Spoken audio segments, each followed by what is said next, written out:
شاید که این فرزندها از حساب نادانی کردند،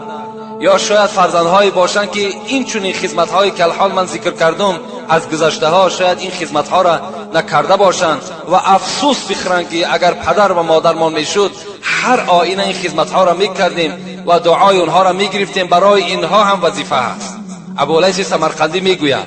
برای آن کسانی که افسوس میخورند که پدر و مادر از آنها راضی شود و این فرزند اهل جنت شود، یا فرزندی که پدر و مادرش از اون ناراضی گذشتگی هست، اونها چیکار کنند؟ اونها باید که اولا گفت، حضرت ابولیث سمرقندی هم که محدث است میگوید که اولا خود فرزند باید صالح باشد، برای آنکه که اگر پدر و مادر از او راضی شوند، پدر مادری که گذشتگی هستند بخواهند که اگر اونها را در قبر از خود راضی کند، در دنیا خودش صالح باشد.